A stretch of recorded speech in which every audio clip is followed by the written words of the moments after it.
Bismillahirrahmanirrahim. Assalamualaikum warahmatullahi wabarakatuh. Anak soleh, hari ini hari Jumat tanggal 14 Agustus kita akan belajar fikih ya. Bu Nende sudah siapkan PowerPoint-nya. Nanti anak soleh simak ya dan kerjakan tugasnya, oke? Selamat menyimak anak soleh, dadah.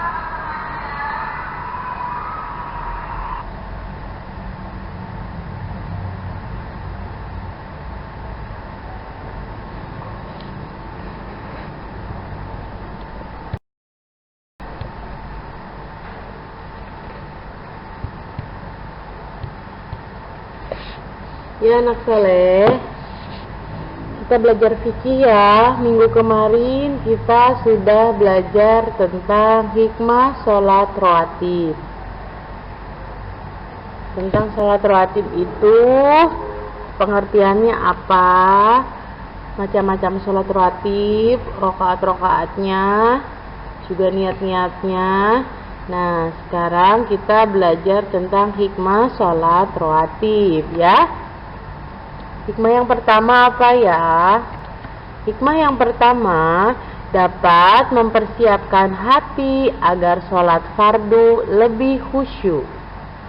Jadi anak soleh, sholat rawatib itu kan ada sholat qobliyahnya.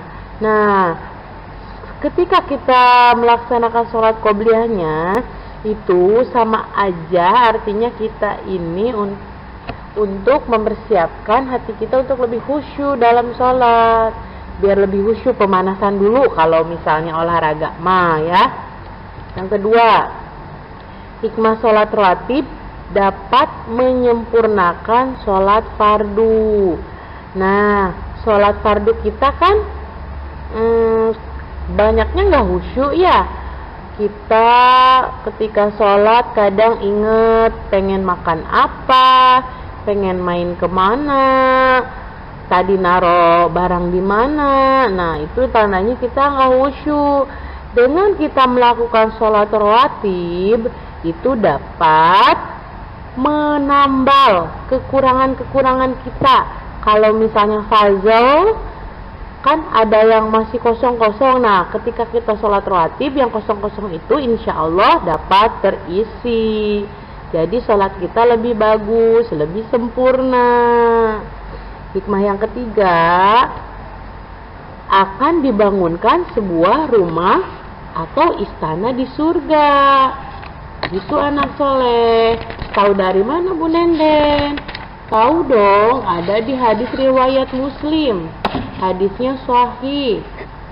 Katanya gini, kata Rasulullah bersabda, tidaklah seorang hamba muslim melakukan sholat sunnah 12 rakaat karena Allah setiap harinya, melainkan Allah akan membangunkan baginya sebuah rumah atau istana di surga. Tuh kan sholat rawatib mu'akad aja udah 10 rakaat. Kalau kita tambah ghairu mu'akad udah lebih tuh dari 12. Atau misalnya kita sholat rawatib mu'akad kan 10, ditambah sholat duha 2 rakaat atau 4 rakaat itu juga lebih dari 12 rakaat. Nah insya Allah tuh kalau kita sholatnya benar-benar mengharap ridho Allah, nanti sama Allah akan dibangunkan istana di surga. Waduh, istana di dunia aja nggak kebayang ya kita gimana ngebangunnya. Ini di surga loh, sama Allah loh dibikininnya. Makanya kita semangat ya untuk sholat rawatib. Hikmah yang keempat yaitu akan diharamkan dari siksa api neraka. Nah anak soleh, api neraka panas gak? Panas banget. Api dunia aja udah panas, api neraka berjuta-juta kali lipat panasnya. Ini ada di sebuah hadis, kalau misalnya kita ngambil satu kerikil batu dari neraka, kemudian kita taruh di bawah, terus kita injak, tahu nggak apa yang terjadi? Otak kita bisa mendidih saking panasnya. Padahal yang kena batu itu kaki kita misalnya ya. Nah bisa sampai mendidih nih otak kita, nauzubillah ya saking panasnya. Nah kalau kita misalnya istiqomah mendawamkan sholat rawatib, sama Allah diharamkan masuk ke neraka, diharamkan dari siksa api neraka. Atau dari mana Bu Nenden? Ada di hadis riwayat Ahmad, Abu Dawud, At-Tirmidzi sama An-Nasa'i. Gininya Rasulullah bersabda, barang siapa yang menjaga sholat 4 rakaat sebelum zuhur dan sesudahnya, Allah haramkan baginya api neraka. Tuh, itu kan ada di sholat ghairu muakkad, ya kan? Yang kelima, pahalanya lebih baik dari dunia dan seisinya. Nah, anak soleh suka sholat subuh nggak? Nah, usahakan sebelum sholat subuh kita sholat 2 rakaat. Namanya sholat qobliyah subuh. Dengan kita sholat qobliyah subuh, itu tuh pahalanya ya lebih baik dari dunia dan seisinya. Masya Allah, luar biasa ya. Masya Allah ya. Yang terakhir, menjadi sinar penerang rumah. Kalau kita suka sholat sunnah sebelum atau setelah sholat fardu di rumah kita itu akan bercahaya. Bercahaya itu bukannya lampu, bukan, tapi bercahaya itu cahaya Islam. Jadi rumah kita ini seperti surga. Adik sama kakak jadi jarang bertengkar. Ayah sama bunda juga selalu baik-baik saja. Makanan, rezeki akan terus ada. Masya Allah ya. Yuk kita sholat rawatib yuk. Nah, soleh, kita sudah membahas tentang sholat rawatib minggu kemarin sama minggu ini.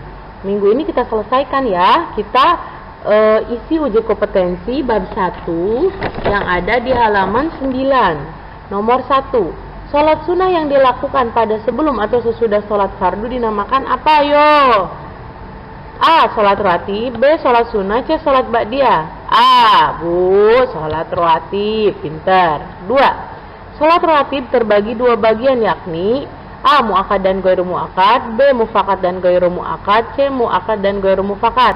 A. Bu, mu'akkad dan ghairu mu'akkad. Pintar. Nomor 3. Jumlah rakaat sholat rawatib setelah maghrib itu berapa rakaat? A 2, B 1, C 4. A Bu 2. Pinter. 4. Berikut ini termasuk sholat rawatib muakkad kecuali A 2 rakaat sebelum zuhur, muakkad. B 2 rakaat sebelum subuh, muakkad. C 2 rakaat sebelum isya. Itu ghairu muakkad Bu. Jadi yang mana yang bukan muakkad? C. Nomor 5. Sholat rawatib berdasarkan hadis riwayat apa? Hadis riwayat yang paling sahih. Namanya hadis riwayat muttafaqun alaih. Yang mana muttafaqun alaih? Abu, iya.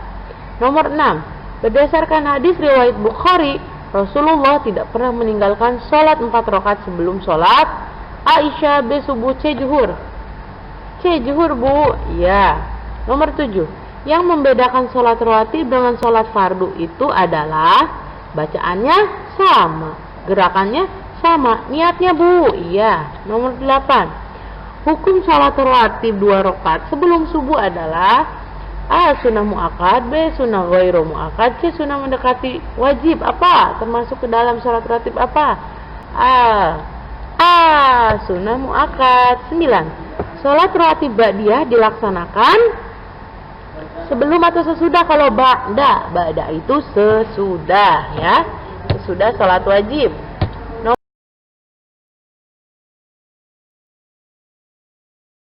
terakhir, nomor 10. Sholat sunnah 2 rakaat sebelum isya termasuk sholat rawatib apa? A. Manzilah. B. Muakkad. C. Ghairu muakkad. Kalau setelah isya mah muakkad, kalau sebelum namanya sunnah ghairu muakkad. C ya. Nah, yang bagian 2-nya kalian isi. Setelah diisi, fotonya dikirimkan ke Google Classroom, oke? Minggu depan kita belajar tentang bab sholat jamaah qashar ya. Terima kasih anak soleh. Alhamdulillahirabbil alamin. Terima kasih. Wassalamualaikum warahmatullahi wabarakatuh.